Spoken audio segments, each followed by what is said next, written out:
หลักในการดำรงชีพเพื่อประโยชน์สุขในวันนี้เริ่มแค่4ข้อ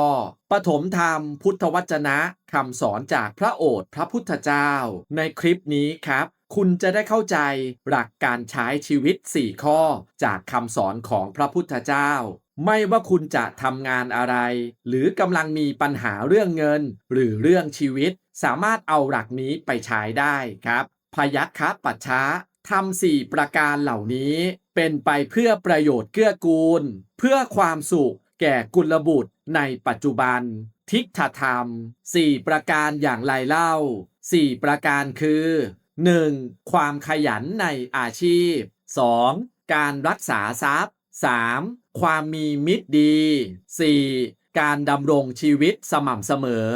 1. ความขยันในอาชีพพยัคฆปัจฉะความขยันในอาชีพอุปทานะสัมปทาเป็นอย่างไรเล่า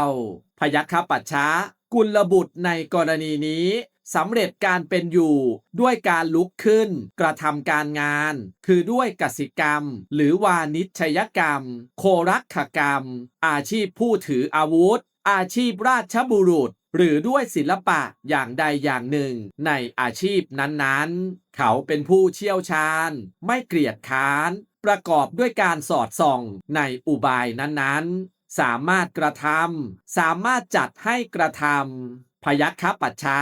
นี้เรียกว่าความขยันในอาชีพ 2. การรักษาทรัพย์พยัคฆปัจฉะการรักษาทรัพย์อารักขสัมปทาเป็นอย่างไรเล่าพยัคฆปัจฉะกุลบุตรในกรณีนี้โภคทรัพย์อันกุลบุตรหาได้มาด้วยความเพียรเป็นเครื่องลุกขึ้นรวบรวมมาด้วยกำลังแขนมีตัวชุ่มด้วยเหงื่อเป็นโภคทรัพย์ประกอบด้วยธรรมได้มาโดยธรรมเขารักษาคุ้มครองอย่างเต็มที่ด้วยหวังว่าอย่างไรเสียพระราชาจะไม่ริบทรัพย์ของเราไปโจรจะไม่ปล้นเอาไปไฟจะไม่ไหม้น้ำจะไม่พัดพาไปทายาทอันไม่รักใคร่เราจะไม่ยื้อแย่งเอาไปดังนี้พยัคฆปัจฉะนี้เรียกว่าการรักษาทรัพย์ 3. ความมีมิตรดีพยัคฆปัจฉะความมีมิตรดีกัลยาณมิตรตาเป็นอย่างไรเล่าพยัคฆปัจฉะกุลบุตรในกรณีนี้อยู่อาศัยในบ้านหรือนิคมใดถ้ามีบุคคลใดๆในบ้านหรือนิคมนั้นเป็นขหบดีหรือบุตรขหบดีก็ดีเป็นคนหนุ่มที่เจริญด้วยศีลหรือเป็นคนแก่ที่เจริญด้วยศีลก็ดีล้วนแต่ถึงพร้อมด้วยศรัทธาถึงพร้อมด้วยศีลถึงพร้อมด้วยจาคะถึงพร้อมด้วยปัญญาอยู่แล้วไซร้กุลบุตรนั้นก็ดำรงตนร่วมพูดจาร่วมสากัดฉาร่วมกับชนเหล่านั้นเขาติดตามศึกษาความถึงพร้อมด้วยศรัทธาโดยอนุรูปแก่บุคคลผู้ถึงพร้อมด้วยศรัทธาเขาติดตามศึกษาความถึงพร้อมด้วยศีลโดยอนุรูปแก่บุคคลผู้ถึงพร้อมด้วยศีลเขาติดตามศึกษาความถึงพร้อมด้วยจาคะโดยอนุรูปแก่บุคคลผู้ถึงพร้อมด้วยจาคะเขาติดตามศึกษาความถึงพร้อมด้วยปัญญาโดยอนุรูปแก่บุคคลผู้ถึงพร้อมด้วยปัญญาอยู่ในที่นั้นๆพยัคฆปัจฉะนี้เรียกว่าความมีมิตรดี 4. การดำรงชีวิตสม่ำเสมอพยัคฆปัจฉะการดำรงชีวิตสม่ำเสมอสมชีวิตาเป็นอย่างไรเล่า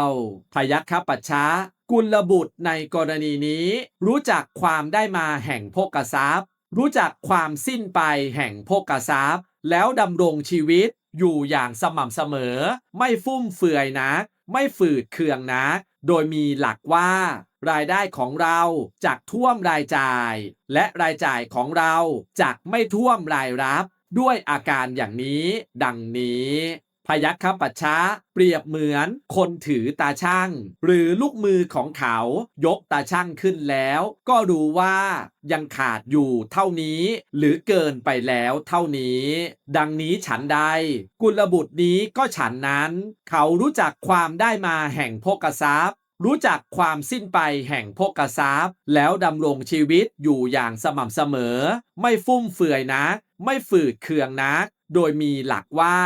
รายได้ของเราจากท่วมรายจ่ายและรายจ่ายของเราจากไม่ท่วมรายรับด้วยอาการอย่างนี้ดังนี้พยัคฆปัชชะถ้ากุลบุตรนี้เป็นผู้มีรายได้น้อยแต่สำเร็จการเป็นอยู่อย่างฟุ่มเฟือยแล้วไซร้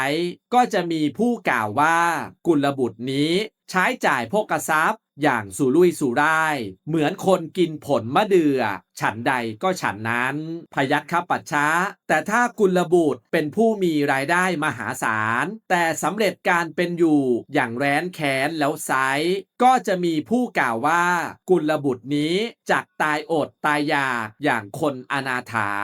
พยัคฆปัชชะเมื่อใดกุลบุตรนี้รู้จักความได้มาแห่งโภคทรัพย์รู้จักความสิ้นไปแห่งโภคทรัพย์แล้วดำรงชีวิตอยู่อย่างสม่ำเสมอไม่ฟุ่มเฟือยนักไม่ฝืดเคืองนักโดยมีหลักว่ารายได้ของเราจากท่วมรายจ่ายและรายจ่ายของเราจากไม่ท่วมรายรับด้วยอาการอย่างนี้ดังนี้พยัคฆปัชชะนี้เราเรียกว่าการดำรงชีวิตสม่ำเสมอพยัคฆปัชชะทำ4ประการเหล่านี้แลเป็นธรรมเป็นไปเพื่อประโยชน์เกื้อกูลเพื่อความสุขของกุลบุตรในทิฏฐธรรมสรุปแบบเข้าใจง่ายนะครับพระพุทธเจ้ากำลังจะบอกว่าถ้าอยากให้ชีวิตนี้อยู่ดีมีสุขให้เรายึดหลัก4ข้อนี้ครับ 1. ขยันทำมาหากินพูดง่ายๆก็คือตั้งใจทำงานเก่งในสิ่งที่ทำไม่ขี้เกียจเปรียบเหมือนคนทำงานในยุคนี้ครับถ้าทำงานแบบจริงจังรวมถึงพยายามพัฒนาตัวเองอยู่ตลอดเวลารายได้ก็โตแต่ถ้าทำงานแบบผ่านๆก็อยู่ที่เดิมโตช้าสรุปขยันทำมาหากินก็คือขยันบวกพัฒนาทักษะก็เท่ากับมีโอกาสดีในชีวิต 2. รู้จักเก็บรักษาเงินหาเงินได้แล้วต้องรู้จักเก็บรู้จักป้องกันไม่ให้หายเปรียบเหมือนมีเงินแต่ไม่วางแผนก็มีโอกาสโดนโกงมีโอกาสใช้หมดแล้วก็เงินหายไปได้ง่ายแต่หากมีเงินแล้วแบ่งเก็บนำไปลงทุนป้องกันความเสี่ยงใช้ชีวิตเรียบง่ายเงินก็อยู่กับเราได้นานสรุปรู้จักเก็บรักษาเงินหาเงินได้ต้องรักษาเป็นไม่งั้นเงินหายหมด 3. คบเพื่อนดีชีวิตเราจะดีหรือจะแย่ส่วนหนึ่งก็มาจากคนรอบตัวนะครับเปรียบเหมือนถ้าเราอยู่กับคนขยันมีวินัยเราก็จะดีขึ้นแต่ถ้าเราอยู่กับคนขี้เกียจเที่ยวหนักเราก็จะไหลไปตามนั้นสรุปคบเพื่อนดีเราอยู่กับใครชีวิตก็จะเป็นแบบนั้น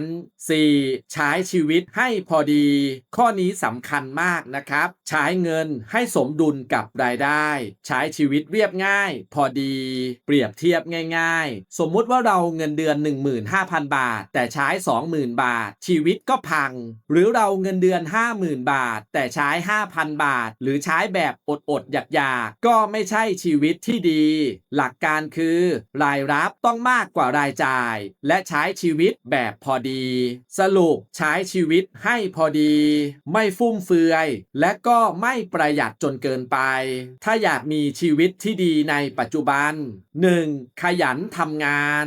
2. เก็บเงินเป็น 3. คบคนดี 4. ใช้ชีวิตพอดีทำ4ข้อนี้เท่ากับชีวิตมั่นคงบวกมีความสุขสงบอย่าลืมกดติดตามช่องสรุปสั้นคำสอนพระพุทธเจ้าโดยผมเอ็กซ์ต้าสวัสดีครับ